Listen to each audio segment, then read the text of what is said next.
નમસ્કાર, પ્રણામ, સ્વાગત છે તમારું અમારી યુટ્યુબ ચેનલમાં।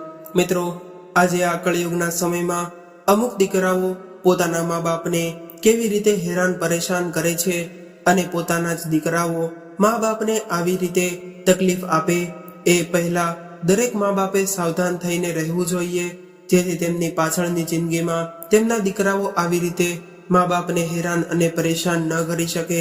તો મિત્રો, આજની આ કહાની ખૂબ જ કરુણ અને દરેક મા બાપને તેમજ નાના મોટા વૃદ્ધ વડીલ મહિલાઓ તેમજ પુરુષોને સમજવા લાયક અને વિચારવા લાયક કહાની બનવાની છે।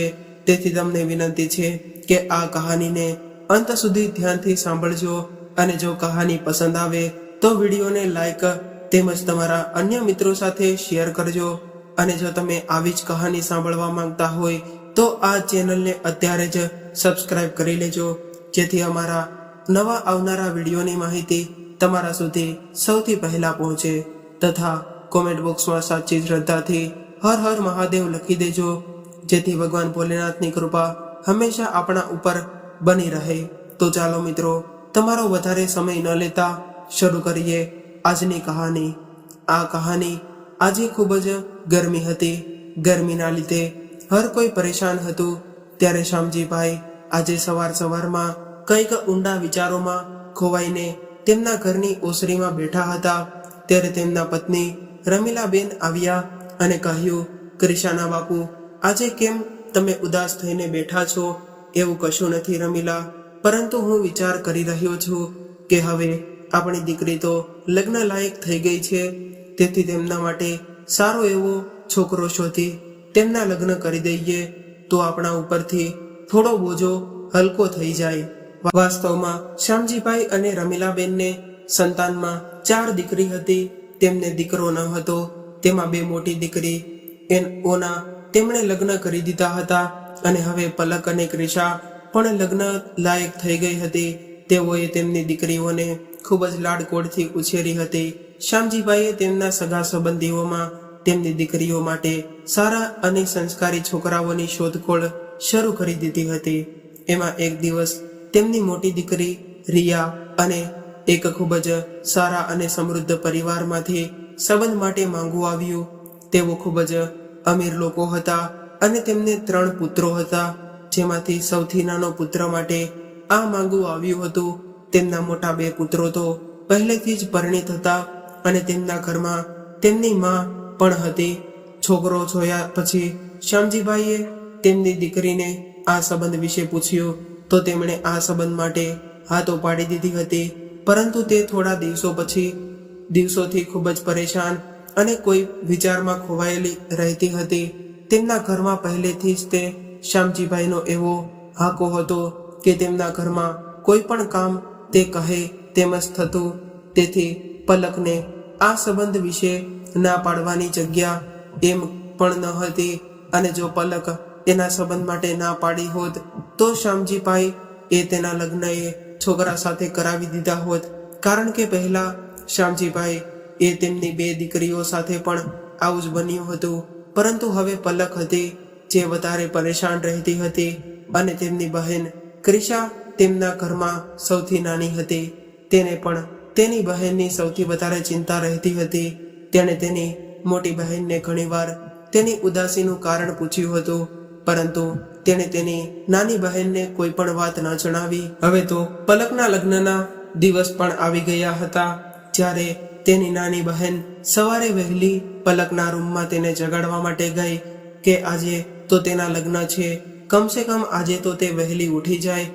પરંતુ ક્રિશા જ્યારે તેના રૂમમાં ગઈ ત્યારે રૂમની અંદરની દ્રશ્ય જોઈને તે આશ્ચર્યચકિત થઈ ગઈ અને જોયું તો તે પથારીમાં હાજર ન હતી અને તેણે પથારીમાં તેનું ઓશીકું એવી રીતે મૂક્યું હતું કે કોઈ પણ ને એવું લાગે કે પલક હજી સુધી સૂઈ રહી છે।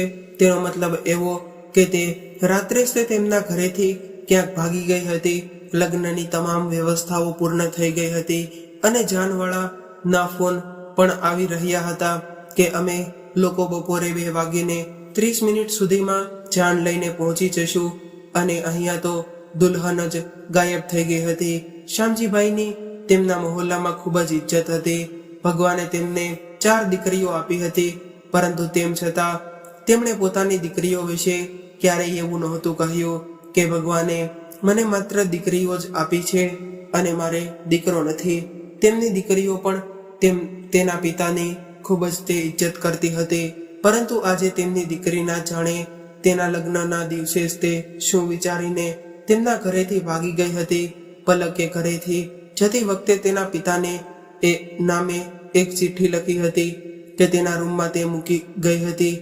જ્યારે તેની બહેન ક્રિશા તેના રૂમમાં ગઈ ત્યારે તેણે આ ચિઠ્ઠી જોઈ તો તેણે ચિઠ્ઠી ખોલીને જોયું કે તેમાં લખ્યું હતું કે તેણે તેની પોતાની પસંદગીના છોકરા સાથે તેના માતા પિતાને જાણ કર્યા વિના જ તે પહેલેથી જ લગ્ન કરી લીધા હતા અને આજે તે છોકરા સાથે હું જઈ રહી છું. આ જાણીને રમીલાબેન અને શ્યામજીભાઈના પગ નીચેથી જમીન સરકી ગઈ હતી અને તેઓ ખૂબ જ પરેશાન થઈ ગયા. તેણે આ ચિઠ્ઠી જોઈ તો તેણે ચિઠ્ઠી ખોલીને જોયું તો તેમાં લખ્યું હતું કે તેણે પોતાની પસંદગીના છોકરા સાથે તેના માતા પિતાને જાણ કર્યા વિના જ તે પહેલેથી જ લગ્ન કરી લીધા હતા અને આજે તે છોકરા સાથે હું જઈ રહી છું. આ જોઈને રમીલાબેન અને શ્યામજીભાઈના પગ નીચેથી જમીન સરકી ગઈ અને તેઓ ખૂબ જ પરેશાન થવા લાગ્યા. તેમને કંઈ પણ સમજાતું ન હતું કે હવે તેના વેવાઈને શું મોટું બતાવશે. તેઓ તેમના દીકરાની જાણ લઈને પણ નીકળી ગયા છે. ત્યારે શ્યામજીભાઈ અને રમીલાબેને ખૂબ જ વિચાર કરીને તેમની નાની દીકરી ક્રિશાને કહ્યું કે દીકરી ક્રિશા, હવે તું જ અમારી લાજ સાચવી લે અને તું દુલ્હન બનીને તે છોકરા સાથે લગ્ન કરી લે. ત્યારે તેમની દીકરી ક્રિશાએ તેના પિતાને કહ્યું, પિતાજી, જો હું તમારા કહેવાથી આ બલિદાન આપવા માટે તૈયાર પણ થઈ જઈશ તો શું તે છોકરાવાળા આ વાત માટે માની જશે? તે લોકો તો મારી મોટી બહેનને પસંદ કરીને ગયા હતા.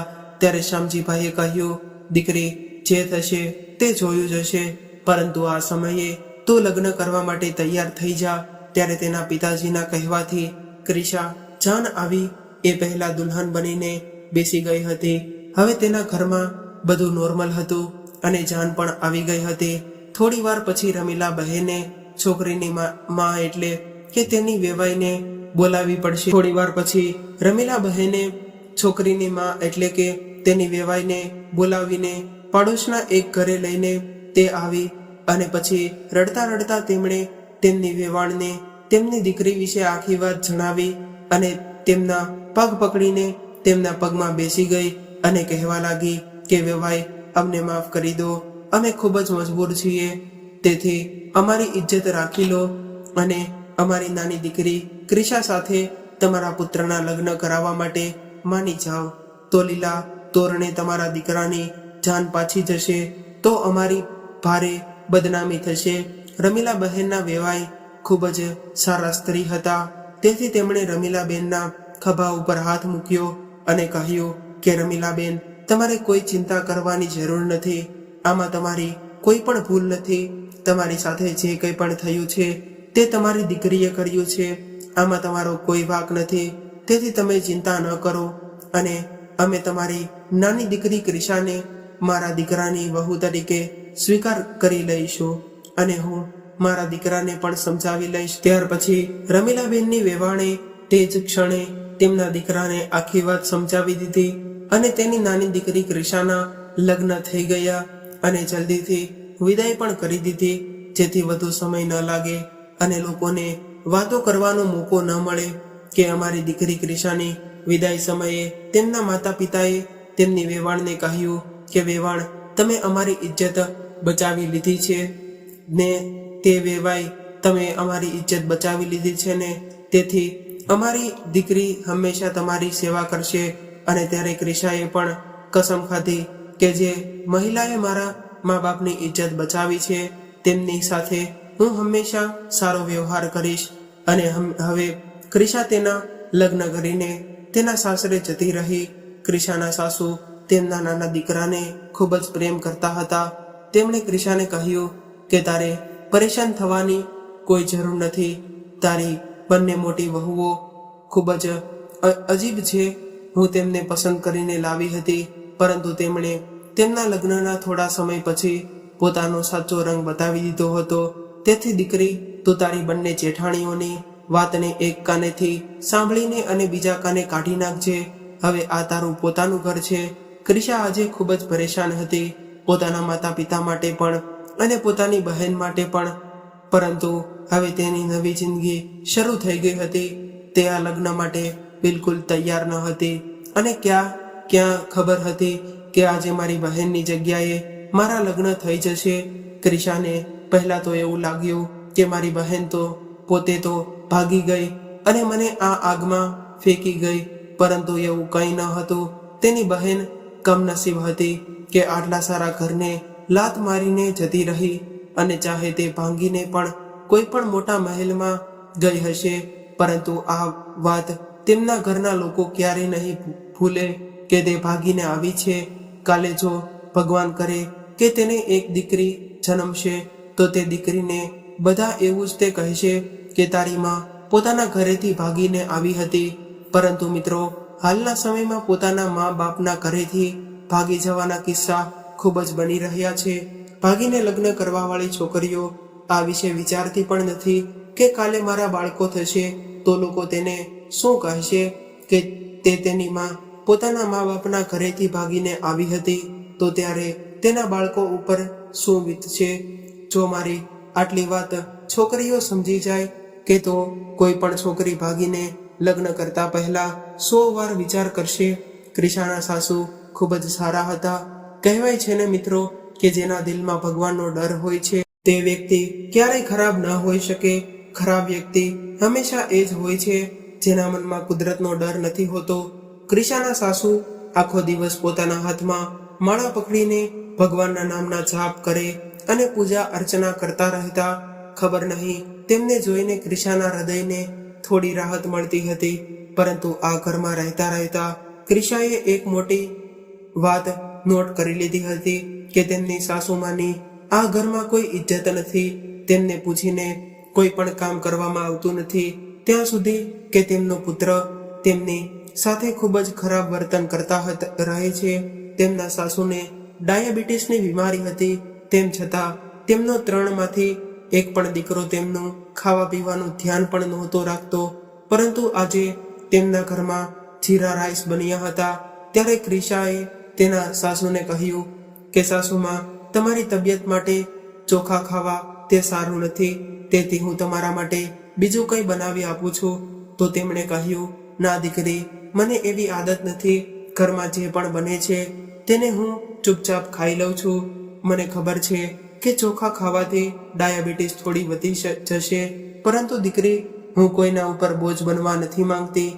ત્યારે ક્રિશાએ કહ્યું, હું અલગથી તમારા માટે એક શાક અને રોટલી બનાવી આપું છું, તમે ચિંતા ન કરો. ક્રિશાને શાક અને રોટલી બનાવવામાં થોડું મોડું થઈ ગયું. એટલામાં ક્રિશાના પતિ આવી ગયા હતા. આવીને સીધા તે તેના રૂમમાં જતા રહ્યા.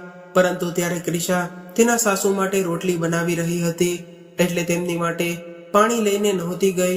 જ્યારે ક્રિશા ઘણી વાર સુધી પાણી લઈને ન આવી એટલે તેના પતિએ ગુસ્સામાં તેને કહ્યું હતું કે હું જેવો જ ઘરમાં આવી જાઉં તે તારે મારા રૂમમાં મારા માટે પાણી લઈને આવી જવાનું છે. તો ક્રિશાએ કહ્યું કે તમારી મા માટે રોટલી બનાવી રહી હતી, આટલો ગુસ્સો કરવાની શું જરૂર છે. ત્યારે તેના પતિએ ગુસ્સામાં કહ્યું, અડધા કલાકથી હું આવ્યો છું અને તું મને એટલું નથી પૂછી શકતી કે મારે પાણી જોતું છે કે નહીં. જા પહેલા મારા માટે પાણી અને ખાવાનું લઈ આવ. ક્રિશાએ કહ્યું કે હું તો તમારી માની સેવા કરી રહી હતી, તેથી તમારે તો ખુશ થવું જોઈએ.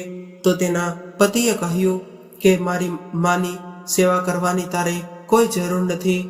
અન્ય ભાભીઓ પણ તેમની સેવા નથી કરતી. જો તું તેમની સેવા કરવાની જવાબદારી તારા માથે લઈશ તો પછી હંમેશા તારે આ બંધ કરવું પડશે. તું મારા ભાગનો ટાઈમ મારી માને આપીશ તો હું ખૂબ જ ખુશ નહીં રહું. તો તેના પતિના મોઢેથી તેની પોતાની મા વિશે આવી વાતો સાંભળીને ક્રિશા આશ્ચર્યચકિત થઈ ગઈ અને વિચારવા લાગી કે આ લોકો કેવા છે જેને પોતાની સગી માની પણ કંઈ નથી પડી. આખરે તેમની સેવા કોઈએ પણ કરવાની જ છે ને. ત્યારે તેના પતિએ કહ્યું કે તું મારી માને તડકે છોડી દે, તે પોતે પોતાનું ધ્યાન રાખી લેશે. તેની પાસે ઘણા બધા પૈસા છે. ત્યારે ક્રિશાને આ વાત ખૂબ જ અજીબ લાગી, પરંતુ તેમ છતાં ક્રિશા તેના સાસુની સેવા કરતી હતી, કારણ કે ક્રિશા એ વાત કેમ ભૂલી શકે કે તેમણે તેના માતા પિતા ઉપર આટલું મોટું અહેસાન કર્યું હતું. જો તે સમયે તે તેના માતા પિતાને ના પાડી દેત કે તે તમાશો કરવા તો આજે અમારી ઇજ્જત જરા પણ ન રહી હોત. આ લોકો બીજા શહેરમાં રહેતા હતા, એટલા માટે મારા પરિવારના સભ્યોમાંથી કોઈને પણ ખબર ન હતી કે તે દિવસે મારી બહેનને બદલે હું વિદાય થઈ ગઈ છું. તે એવું જ સમજી રહ્યા હતા કે મારી બહેનની વિદાય થઈ ગઈ છે અને હું મારા પપ્પાના મિત્ર રમેશ અંકલના ઘરે જતી રહી છું. મારા માતા પિતાએ મહોલ્લાવાળાને પણ એવું કહી દીધું હતું કે મારી બહેન અને એનો પતિ વિદેશમાં જતા રહ્યા છે અને મારા લગ્ન મારા પપ્પાના મિત્રના પુત્ર સાથે થઈ ગયા છે. મારા માતા પિતા પોતાની ઇજ્જત બચાવવા માટે અનેક જોઠાણા બોલતા હતા, કારણ કે જ્યારે સમાજ જવાબ માંગે છે ત્યારે સમાજને જવાબ આપવો જ પડે છે. હવે શિયાળાની ઋતુ આવી ગઈ હતી, તેથી ક્રિશાના સાસુએ બધાને પૈસા આપ્યા અને કહ્યું બધા પોતાના માટે ગરમ કપડાં લઈ આવો. પરંતુ જ્યારે તે ક્રિશાને પૈસા આપવા લાગ્યા ત્યારે ક્રિશાએ તેના સાસુને કહ્યું કે મારે પૈસા નથી જોતા, હમણાં જ તે તો મારા લગ્ન થયા છે, તેથી મારી પાસે ઘણા બધા કપડાં છે. તો મારી એક જેઠાણીએ કહ્યું કે તો પછી તું તારા ભાગના પૈસા પણ મને આપી દે, અને આ સાથે ઉપર તે હસવા લાગી. તો મારા સાસુએ કહ્યું કંઈ વાંધો નહીં, તારે ચિંતા કરવાની જરૂર નથી, આ ક્રિશાના પૈસા છે, જ્યારે તેને જોતા હશે ત્યારે તેને મારી પાસેથી લઈ લેશે, તેના પૈસા મારી પાસે સુરક્ષિત રહેશે. આ વાત ઉપર ક્રિશાની જેઠાણીએ કહ્યું તમારી પાસે તો ઘણું બધું પડ્યું છે, પરંતુ ખબર નહીં સુરક્ષિત છે કે નહીં. આટલું કહીને તે પોતાના રૂમમાં જતી રહી. ક્રિશાની બંને જેઠાણી તેના સાસુને છુપાયેલા શબ્દોમાં મીણાટોણા મારતી રહેતી હતી. ત્યારે ક્રિશાએ તેના સાસુને કહ્યું સાસુમાં, તમે શું કામ આ બધાનું સાંભળો છો? તમે તેમને ક્યારે જવાબ કેમ નથી આપતા? તો તેના સાસુએ કહ્યું કે મને જવાબ આપવાની આદત નથી. આ બધાને ભાગ્યશાળી સમજ અથવા તો મારું દુર્ભાગ્ય કે મારા પતિ આમના લગ્ન પહેલા જ તે આ દુનિયા છોડીને જતા રહ્યા, નહીતર તે આ બધાને સીધા કરી દેત. તે ખૂબ જ કડક સ્વભાવના વ્યક્તિ હતા. તેમણે હજુ થોડા મહિના પહેલા જ તે આ દુનિયા છોડી દીધી છે. તેઓ આખી જિંદગી પૈસા કમાવતા રહ્યા. જ્યારે તેમને ઘરે બેસવાનો સમય આવ્યો તો તેમને ઘરે બેસવાનો મોકો જ ન મળ્યો. તેથી તો આ મારા દીકરાઓ આટલા બધા બગડી ગયા છે. હવે તેઓ મારી વાત પણ નથી સાંભળતા, એટલા માટે હું તેમની વાતમાં નથી બોલતી. પરંતુ એક વાત એવી હતી કે ક્રિશાની બંને જેઠાણીને હજી સુધી કોઈ પણ સંતાનનું સુખ નહોતું મળ્યું. તેમના લગ્ન 7 વર્ષ પહેલા થઈ ગયા હતા. હવે ક્રિશા તેના પતિથી છુપાઈને તેના સાસુની સેવા કરતી હતી, જેથી તેમને ખબર ન પડી જાય. પરંતુ એક દિવસ ક્રિશાના પતિ અચાનક ઘરમાં દાખલ થઈ ગયા. ત્યારે ક્રિશા તેના સાસુના પગ દબાવી રહી હતી.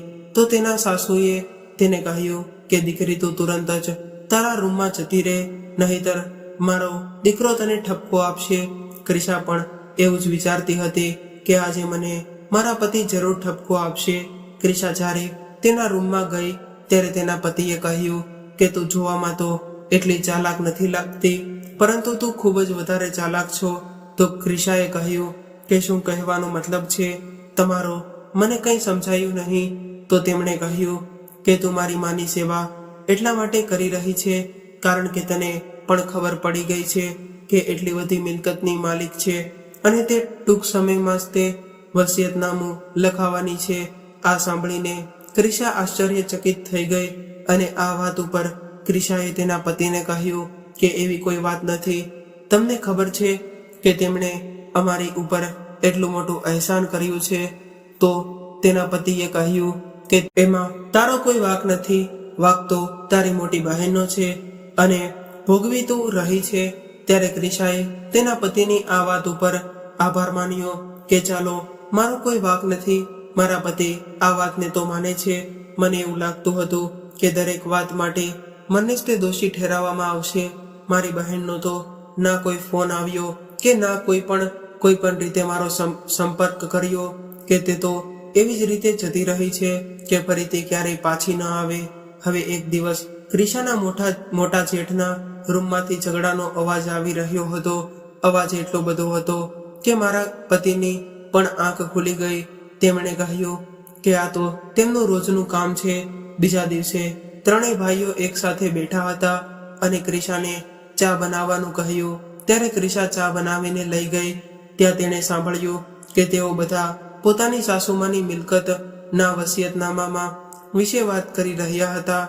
સાંજે તેઓ બધા ક્રિશાના સાસુના રૂમમાં ગયા અને તેમની સાથે દલીલ કરવા લાગ્યા. ત્યારે ક્રિશાને તો એવું લાગતું હતું કે તેમના દીકરાઓ હમણાં જ તે તેમની માને મારી નાખશે. ત્યારે તેની માં કળગળી રહી હતી કે મારે હજુ મરવાની ઘણી વાર છે, તો આટલી જલ્દી વસિયત લખીને મારે ક્યાં જવું? તમને લોકોને શરમ નથી આવતી? આવી કે વાત કરી કે બધું જ તે તમારું છે. અને ક્રિશાની જેઠાણીઓ પણ તેમની સાસુને એવું જ કહી રહી હતી કે તમે તમારા જીવન જીવતા જ તે અમને અમારો હિસ્સો લખીને આપી દો, નહીંતર પાછળથી ઘણી બધી સમસ્યાઓ ઊભી થશે અને અત્યારે તો તમારી સહી કર્યા પહેલા બધું બરાબર થઈ જશે, બાદમાં અનેક પ્રકારના પ્રશ્નો ઊભા થાય છે. જો અમારા સસરા હોત તો અત્યાર સુધીમાં આ બધું કરી લીધું હોત. ત્યારે તેની સાસુએ કહ્યું કે જો તમારા સસરા હોત તો અત્યારે તમારા બધાના મોઢા ઉપર થપ્પડ મારી દીધી હોત અને કહ્યું હોત કે તમારી માં જીવતી છે અને તમને બધાને મિલકતની પડી છે. હું ઘરનો તમામ ખર્ચ ઉપાડી રહી છું અને ઘર ચલાવી રહી છું. તમારી પત્નીઓના શિયાળા ઉનાળાના કપડાં લાવી આપું છું. ઘરમાં રાશન મારા પૈસાથી આવે છે. તમે લોકોએ ક્યારેય 1 રૂપિયો પણ આ ઘરમાં ખર્ચ કર્યો જ નથી. પહેલા 20,000માં આ ઘર ચાલતું હતું, હવે 30,000માં પણ આ ઘર નથી ચાલતું. ક્રિશાના સાસુ કોઈ અભણ સ્ત્રી ન હતા.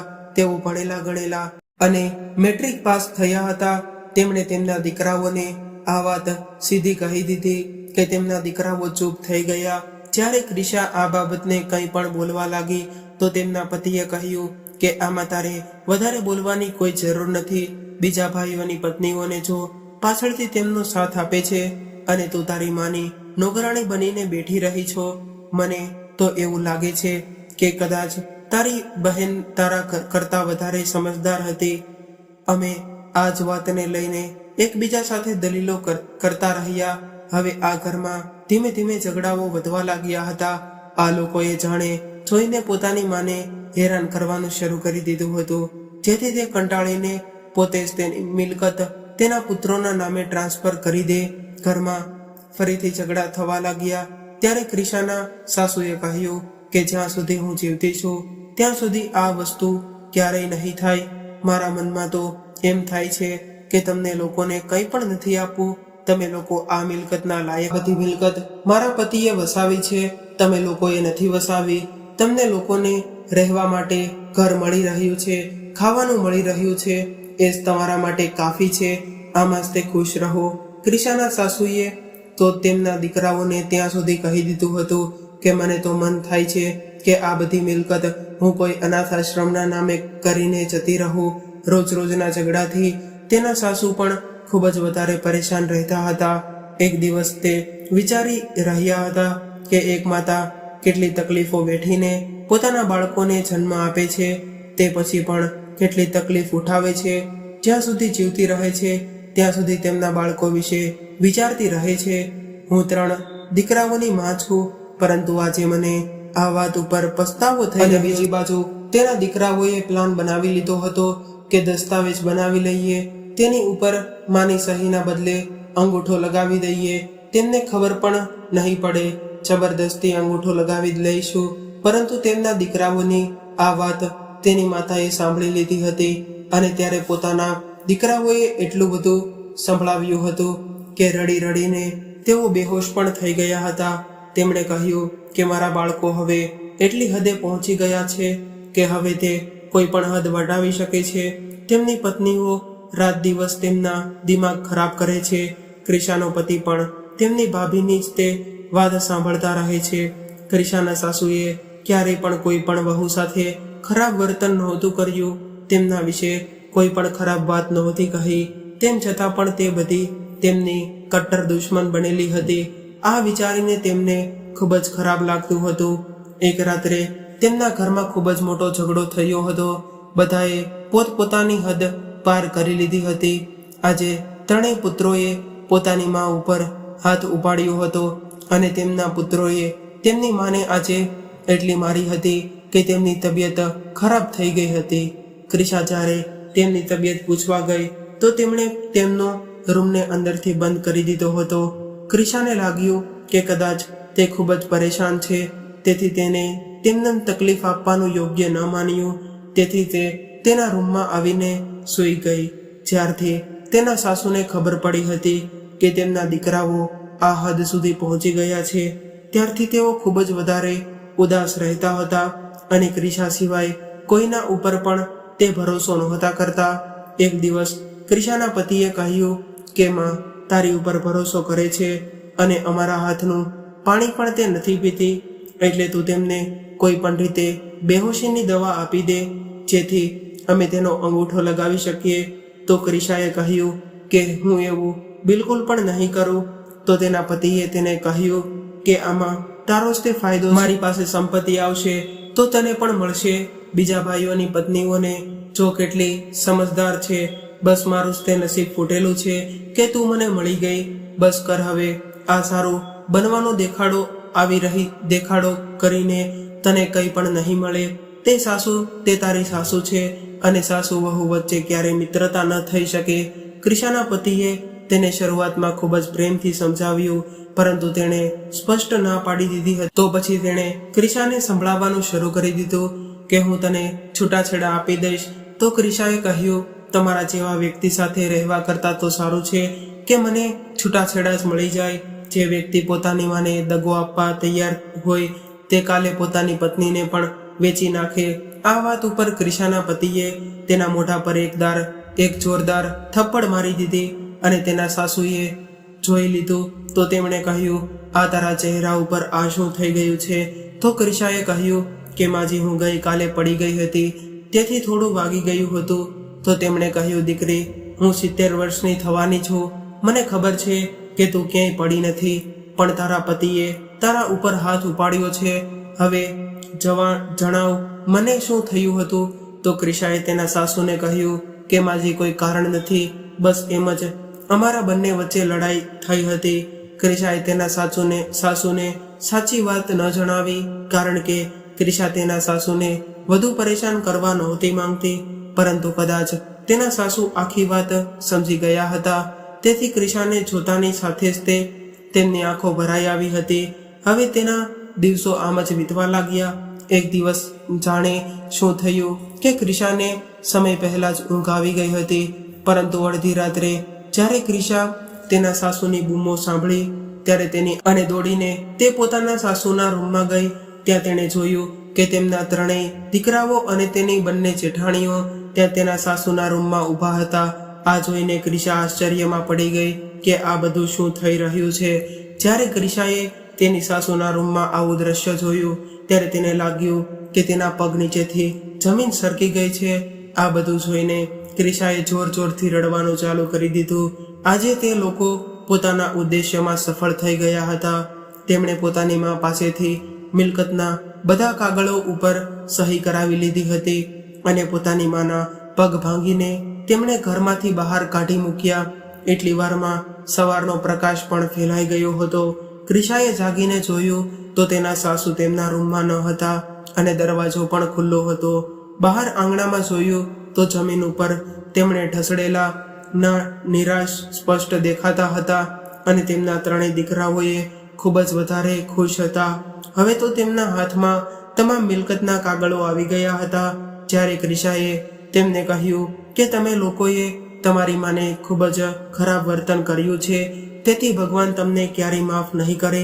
તો આ સાંભળીને ક્રિશાના મોટા જેઠે તેના પતિને કહ્યું કે ભાઈ, હવે તારી પાસે ખૂબ જ સંપત્તિ છે, આના જેવી તને મળી જશે. હું તો તને કહું છું કે આને પણ ટાંગા ભાંગીને હમણાં જ તે ઘરમાંથી બહાર કાઢી મૂક, નહીં તો કાલે સવારે તે બધાને જણાવી દેશે તો આપણે જેલની હવા ખાવાના દિવસો આવશે. ક્રિશા તે સમયે તેમને કહેવા તો ઘણું બધું માંગતી હતી, પરંતુ તે સમયે તેના મનમાં એક જ વાત ચાલી રહી હતી કે હું ઝડપથી જઈને મારા સાસુની મદદ કરું. તેમની સાથે આ બધા લોકોએ ખૂબ જ ખરાબ વર્તન કર્યું હતું. તમામ મિલકત પોતાના નામે કરાવ્યા પછી તેમના બંને પગ પણ ભાંગીને ઘરમાંથી ધક્કા મારીને બહાર કાઢી મૂકવામાં આવ્યા હતા.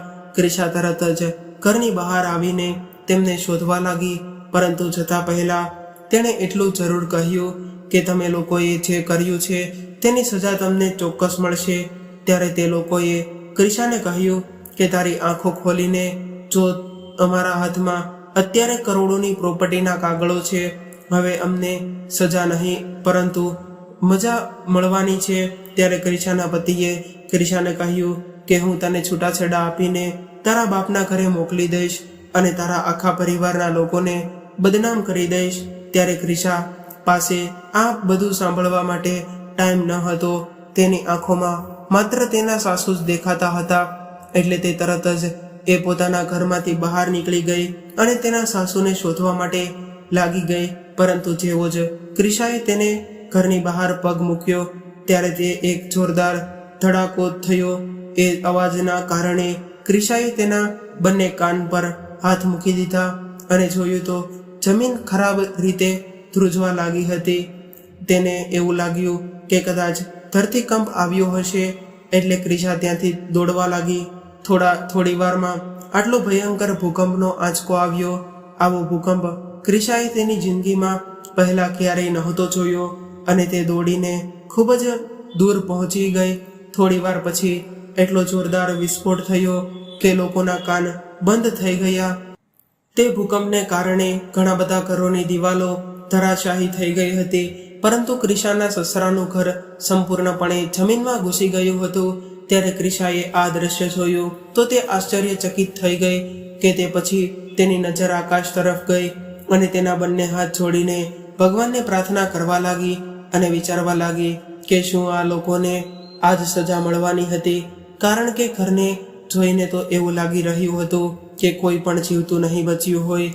કદાચ ક્રિશાનું જીવન લખાયેલું હતું, તેથી તે તેમના ઘરમાંથી એ બહાર નીકળી ગઈ હતી અને પછી તેણે તેના સાસુને શોધી લીધા અને તેમણે એક સારી હોસ્પિટલમાં લઈ જઈ સારવાર કરાવી. થોડા દિવસો પછી તેના સાસુને ખબર પડી ગઈ કે તેમના બંને મોટા પુત્રો આ દુનિયા છોડીને જતા રહ્યા છે અને નાના પુત્રના બંને પગ ભાંગી ગયા છે. તે જીવતો હતો પરંતુ કશું બોલતો ન હતો. જ્યારે ક્રિશાએ તેના સાસુને આ સમાચાર સંભળાવ્યા તો તેઓ ચૂપ થઈ ગયા. ત્યારે ક્રિશાને એવું લાગ્યું હતું કે કાં તો તેના સાસુ આઘાતમાં છે અથવા તો તે કંઈ પણ સમજી શકતા ન હતા. ત્યાર પછી 3 મહિનાની બીમારી પછી ક્રિશાના સાસુ બિલકુલ સાજા થઈ ગયા હતા. પરંતુ ત્યાં સુધીમાં તો ક્રિશાના પતિએ પણ આ દુનિયા છોડી દીધી હતી, કારણ કે તેમની હાલત ખૂબ જ ખરાબ હતી. હવે ક્રિશા તેના સાસુ સાથે તેમના બીજા એક ઘરમાં રહેતી હતી. તે મકાન અગાઉ તેમણે ભાડે આપેલું હતું અને ક્રિશા તેના સાસુને એકલતાના મૂકી શકી અને તેમ નહોતી. ત્યારે ક્રિશાના પતિ માતા પિતાએ પણ તેમને કહ્યું હતું કે તમે બંને અહીંયા રહેવા માટે આવી જાઓ, પરંતુ ક્રિશાના સાસુએ કહ્યું કે હવે તે અહીં જ રહેશે. તેમના પુત્રોએ લાલચની હદ વટાવી દીધી હતી, પરંતુ તેમને તરત જ ભગવાનના ઘરની સજા મળી ગઈ અને ભગવાને તેમને બતાવી દીધું હતું કે જ્યારે કોઈ પણ વ્યક્તિ દ્વારા પોતાની માતાનું દિલ દુખાવવામાં આવે છે તો તે સજા આપવામાં બિલકુલ વિલંબ નથી કરતા. તો દોસ્તો, આ કહાની તમને કેવી લાગી તે કોમેન્ટ કરીને જરૂર જણાવજો અને કહાની પસંદ આવી હોય તો પ્લીઝ વિડીયોને લાઈક અને તમારા અન્ય મિત્રો સાથે શેર કરજો. તેમજ આ ચેનલ પર નવા હોય તો ચેનલને સબસ્ક્રાઇબ જરૂરથી કરી લેજો અને હા, નોટિફિકેશન બેલને જરૂરથી દબાવી દેજો, જેથી અમારા નવા આવનારા વિડીયોની અપડેટ સૌથી પહેલા તમને મળે. તો ચાલો મિત્રો, હવે ફરી મળીશું એક નવી કહાની સાથે. ત્યાં સુધી તમામ મિત્રોને જય શ્રી કૃષ્ણ, રાધે રાધે, હર હર મહાદેવ, આ કહાનીને પૂરેપૂરી સાંભળવા માટે તમારો ખૂબ ખૂબ આભાર.